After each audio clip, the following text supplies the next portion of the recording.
से दिल लगाया, दुनिया को भूल करके मुझको गले लगाया, मुझको गले लगाया।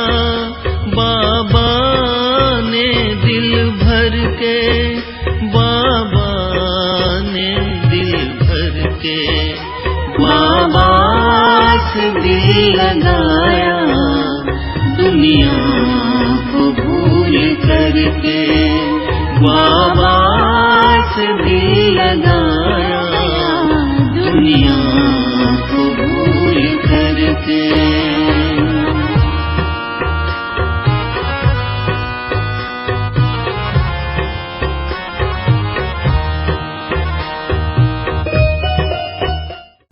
शांति। आज 24 जनवरी 2022 ईश्वरीय महावाक्य है। बाबा कहते, मीठे बच्चे, 21 जन्मों के लिए सदा सुखी बनने के लिए इस थोड़े समय में देही अभिमानी बनने की आदत डालो। प्रश्न है, दैवी राजधानी स्थापन करने के लिए हर एक को कौन सा शौक होना चाहिए? उत्तर है सर्विस का शौक। ज्ञान रत्नों का दान कैसे करें, ये शौक रखो। तुम्हारी यह मिशन है पतितों को पावन बनाने की। इसलिए बच्चों को राजाई की वृद्धि करने के लिए खूब सर्विस करनी है। जहाँ भी मेले आदि लगते हैं, लोग स्नान करने जाते हैं, वहाँ पर्चे छपाकर बांटने हैं, ढिंढोरा पिटवाना है। गीत है, तुम्हें पाकर हमने जहाँ पा लिया, जमी तो जमी आसमां पा लिया। ओम शांति। निराकार शिव बाबा बैठकर बच्चों को समझाते हैं कि बच्चे, देही अभिमानी भव, अपने को आत्मा समझो और बाप को याद करो। हम आत्मा हैं, हमको बाप पढ़ाते हैं। बाबा ने समझाया है, संस्कार सब आत्मा में ही रहते हैं। जब माया रावण का राज्य होता है अथवा भक्ति मार्ग शुरू होता है तो देही अभिमानी बन जाते। फिर जब भक्ति मार्ग का अंत होता है तो बाप आकर बच्चों को कहते हैं, अभी देही अभिमानी बनो। तुमने जो जप तप दान पुण्य आदि किए हैं उनसे कुछ भी फायदा नहीं मिला। 5 विकार तुम्हारे में प्रवेश होने से तुम देह अभिमानी बन पड़े हो। रावण ही तुमको देह अभिमानी बनाते हैं। वास्तव में असुल तुम देही अभिमानी थे। फिर से अभी ये प्रैक्टिस कराई जाती है कि अपने को आत्मा समझो। ये पुराना शरीर हमको छोड़ नया जाकर लेना है। सत्युग में यह 5 विकार होते ही नहीं। देवी देवता जिनको श्रेष्ठ पावन कहा जाता है, वे सदैव आत्म अभिमानी होने के कारण 21 जन्म सदा सुखी रहते। फिर जब रावण राज्य होता है तो तुम बदल कर देह अभिमानी बन जाते हो। इनको सोल कॉन्सियस और उनको बॉडी कॉन्सियस कहा जाता। निराकारी दुनिया में तो बॉडी कॉन्सियस और सोल कॉन्सियस का प्रश्न ही नहीं उठता। वे तो है ही साइलेंस वर्ल्ड। ये संस्कार इस संगम युग पर ही होते हैं। तुमको देह अभिमानी से देही अभिमानी बनाया जाता। बाबा कहते अभी संगम युग पर। सत्युग में तुम देही अभिमानी होने कारण दुख नहीं उठाते हो, क्योंकि नॉलेज है कि हम आत्मा है। यहाँ तो सब अपने को देह समझते हैं। बाप आकर समझाते हैं, बच्चे अभी आत्म अभिमानी बनो तो विकर्म विनाश होंगे, फिर तुम विकर्मा जीत बन जाते हो। तब बाबा कहते सतयुग में विकर्मा जीत, शरीर भी है, राज्य भी करते हो तो आत्म अभिमानी हो। ये जो तुमको शिक्षा मिलती है, इससे तुम आत्म अभिमानी बन जाते हो, सदैव सुखी रहते हो। सोल कॉन्शियस होने से ही तुम्हारे विकर्म विनाश होते हैं। इसलिए बाबा समझाते हैं, मुझे याद करते रहो तो विकर्म विनाश होंगे। वह गंगा स्नान जाकर करते, वे समझते हैं उससे विकर्म विनाश होंगे, पाप दग्ध होंगे, परंतु वह कोई पतित पावनी तो है नहीं, न योग अग्नि है जिससे विकर्म भस्म हो। ऐसे ऐसे मौक़ों पर तुम बच्चों को सर्विस करने का चांस मिलता है। जैसा समय वैसी सर्विस। कितने ढेर मनुष्य स्नान करने जाते हैं। कुंभ के मेले पर सब जगह स्नान करते हैं, कोई सागर पर, कोई नदी में भी जाते, तो सबको बांटने के लिए कितने पर्चे छपाने चाहिए। बाबा कहते वहाँ जाकर पर्चे बांटो, खूब बांटने चाहिए। पॉइंट ही सिर्फ ये हो, बहनों भाइयों विचार करो कि पतित पावन ज्ञान का सागर शिव बाबा और उनसे निकली हुई ज्ञान नदियों द्वारा तुम पावन बन सकते हो, व इस पानी के सागर और नदियों से तुम पावन बन सकते हो। इस पहेली को हल किया तो सेकंड में तुम जीवन मुक्ति पा सकते हो, राज्य भाग्य का वर्षा भी पा सकते हो। ऐसे ऐसे पर्चे हर एक सेंटर छपा ले। नदियाँ तो सब जगह हैं, नदियाँ निकलती हैं बहुत दूर से, नदियाँ तो जहाँ तहाँ बहुत हैं। फिर क्यों कहते हैं इसी ही नदी में स्नान करने से पावन होंगे। खास एक जगह पर इतना खर्चा कर तकलीफ करके क्यों जाते हैं। तब बाबा कहते नदियाँ तो निकलती हैं बहुत दूर से, जगह जगह उसका पानी जाता, तब फिर एक ही जगह खास जगह ही क्यों जाते हैं। ऐसे तो नहीं एक दिन स्नान करने से ही पावन हो जाएंगे। स्नान तो जन्म जन्मांतर करते ही आए। सतयुग में भी स्नान करते हैं, वहाँ तो है ही पावन। सतयुग में तो बाबा कहते हैं ही पावन। यहाँ तो ठंडी में कितनी तकलीफ लेकर जाते हैं स्नान करने, तो उन्हों को ये समझाना है, अंधों की लाठी बनना है। बाबा कहते जो बेसमझ हैं उन्हें ये बात समझानी है, सुजाग करना है। पतित पावन आकर पावन बनाते हैं, तो दुखियों को रास्ता बताना चाहिए। जो पुकार रहे हैं बाबा कहते उन्हें ये रास्ता बताओ। ये छोटे छोटे पर्चे सभी भाषाओं में छपे हुए होने चाहिए, 1,00,000 2,00,000 छपाने चाहिए। जिन्हों की बुद्धि में ज्ञान का नशा चढ़ा हुआ है उन्हों की बुद्धि काम करेगी। ये चित्र 2-3 लाख सभी भाषाओं में होने चाहिए, जगह जगह पर सर्विस करनी है। एक ही पॉइंट मुख्य है, आकर समझो कि सेकंड में मुक्ति, जीवन मुक्ति कैसे मिलती है। मुख्य सेंटर्स की एड्रेस डाल दो, फिर पढ़ें व ना पढ़ें। तुम बच्चों को त्रिमूर्ति के चित्र पर समझाना चाहिए कि ब्रह्मा द्वारा स्थापना जरूर होनी है। दिन प्रतिदिन मनुष्य ये समझते जाएंगे कि बरोबर विनाश तो सामने खड़ा है। ये झगड़े आदि बढ़ते ही जाएंगे। मिल्कियत के ऊपर भी कितना झंझट चलता है। फिर नहीं तो मारा मारी भी कर लेते।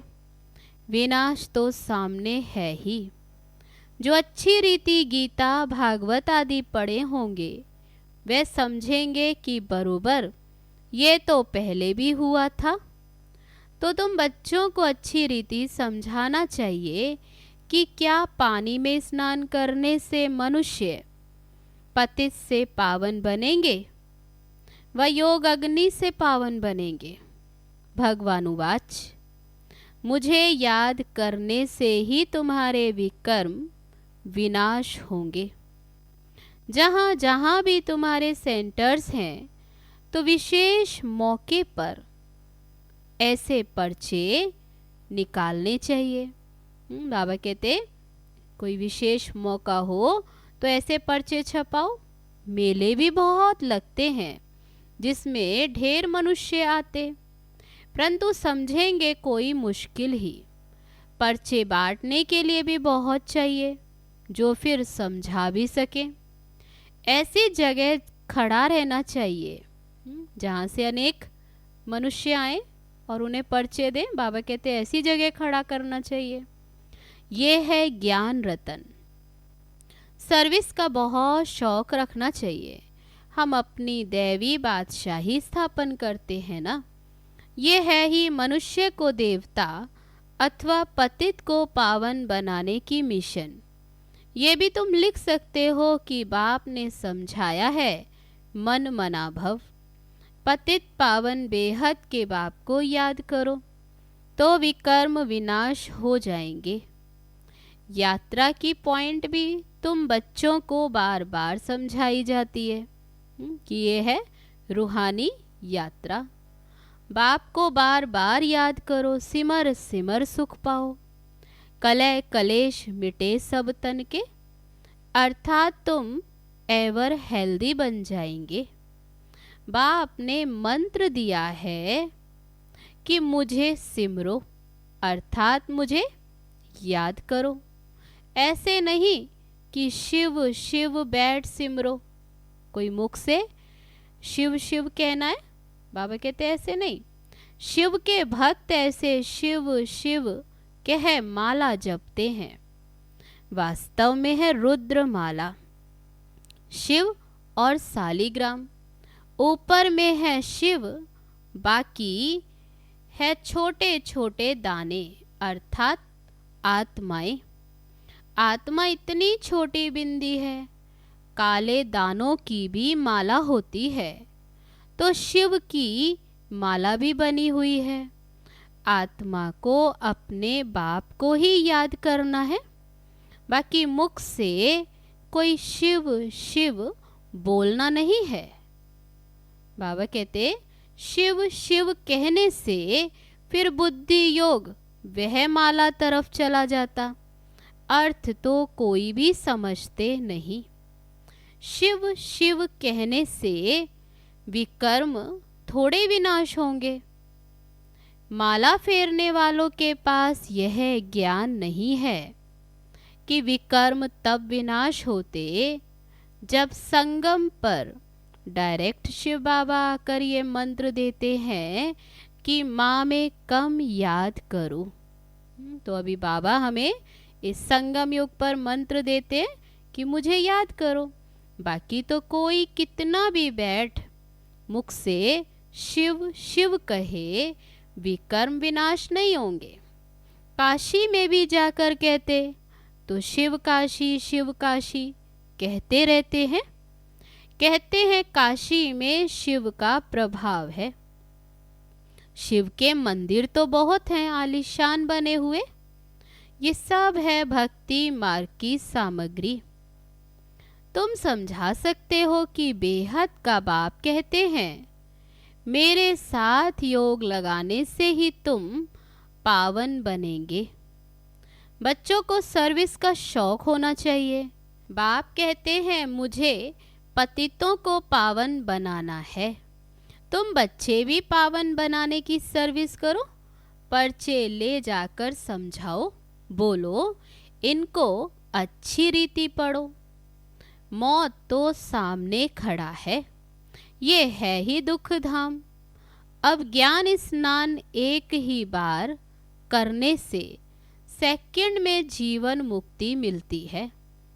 बाबा कहते जन्म जन्मांतर वह स्नान आदि तो करते ही आए भक्ति मार्ग में, तो उन्हें समझाना है कि अब ये ज्ञान स्नान एक ही बार करने से अभी फिर सेकंड में जीवन मुक्ति मिलती, फिर नदियों में स्नान करने भटकने की क्या दरकार, हमको सेकंड में जीवन मुक्ति मिलती है।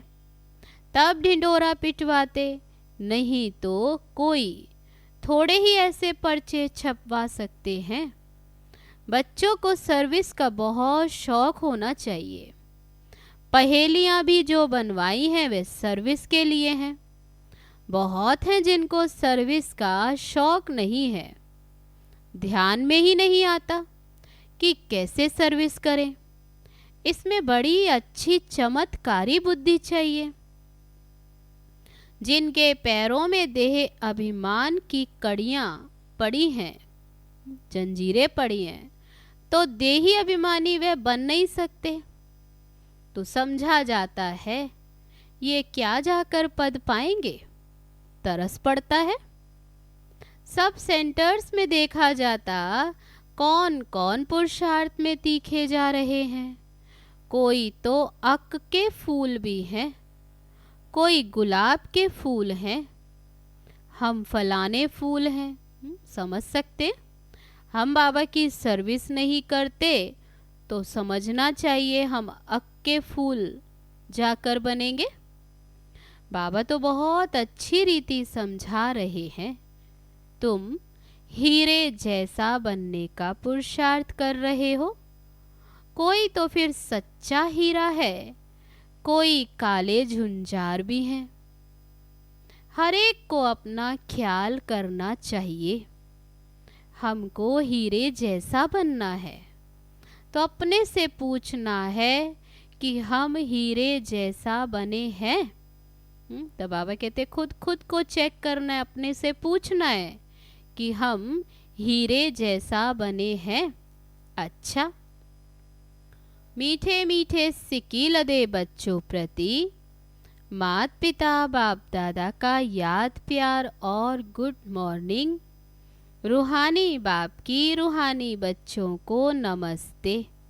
हम रूहानी बच्चों की रूहानी बाप दादा को नमस्ते नमस्ते। ओम शांति। अब है धारणा के लिए मुख्य सार। पहली पॉइंट, देह अभिमान की कड़ियां काट देही अभिमानी बनना है। सोल कॉन्शियस रहने का संस्कार डालना है। दूसरी पॉइंट, सर्विस का बहुत शौक रखना है। बाप समान पतित से पावन बनाने की सेवा करनी है। सच्चा हीरा बनना है। अब है आज का वरदान। कर्म करते हुए न्यारी और प्यारी अवस्था में रहे, हल्केपन की अनुभूति करने वाले कर्मातीत भव। कर्मातीत अर्थात न्यारा और प्यारा। कर्म किया और करने के बाद ऐसा अनुभव हो जैसे कुछ किया ही नहीं, कराने वाले ने करा लिया। ऐसी स्थिति का अनुभव करने से सदा हल्कापन रहेगा। कर्म करते तन का भी हल्कापन, मन की स्थिति में भी हल्कापन। जितना ही कार्य बढ़ता जाए उतना हल्कापन भी बढ़ता जाए। कर्म अपनी तरफ आकर्षित ना करे। मालिक होकर कर्म इंद्रियों से कर्म कराना और संकल्प में भी हल्केपन का अनुभव करना, यही कर्मातीत बनना है। अब है आज का स्लोगन। सर्व प्राप्तियों से सदा संपन्न रहो तो सदा हर्षित, सदा सुखी और खुश नसीब बन जाएंगे। अब है मातेश्वरी जी के अनमोल महावाक्य। किस्मत बनाने वाला परमात्मा, किस्मत बिगाड़ने वाला खुद मनुष्य है। अब ये तो हम जानते हैं कि मनुष्य आत्मा की किस्मत बनाने वाला कौन है और किस्मत बिगाड़ने वाला कौन है। हम ऐसे नहीं कहेंगे कि किस्मत बनाने वाला, बिगाड़ने वाला वही परमात्मा है। बाकी ये जरूर है कि किस्मत को बनाने वाला परमात्मा है और किस्मत को बिगाड़ने वाला खुद मनुष्य है। अब ये किस्मत बने कैसे और फिर गिरे कैसे, इस पर समझाया जाता है। मनुष्य जब अपने को जानते हैं और पवित्र बनते हैं तो फिर से वो बिगड़ी हुई तकदीर को बना लेते हैं। अब जब हम बिगड़ी हुई तकदीर कहते हैं तो इससे ये साबित है कोई समय अपनी तकदीर बनी हुई थी जो फिर वह बिगड़ गई। अब वही फिर बिगड़ी तकदीर को परमात्मा खुद आकर बनाते हैं। अब कोई कहे परमात्मा खुद तो निराकार है, तो वह तकदीर को कैसे बनाएगा। इस पर समझाया जाता है निराकार परमात्मा कैसे अपने साकार ब्रह्मा तन के द्वारा, अविनाशी नॉलेज द्वारा हमारी बिगड़ी हुई तकदीर को बनाते हैं।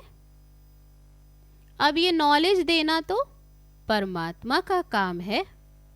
बाकी मनुष्य आत्माएं एक दो की तकदीर को नहीं जगा सकती। तकदीर को जगाने वाला एक ही परमात्मा है।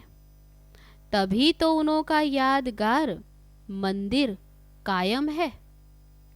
अच्छा, अब है लवलीन स्थिति का अनुभव करने के लिए आज का अभ्यास। जिस समय जिस संबंध की आवश्यकता हो उसी संबंध से भगवान को अपना बना लो। दिल से कहो मेरा बाबा और बाबा कहे मेरे बच्चे। इसी स्नेह के सागर में समा जाओ। यह स्नेह छत्र छाया का काम करता है। इसके अंदर माया आ नहीं सकती। अच्छा, ओम शांति।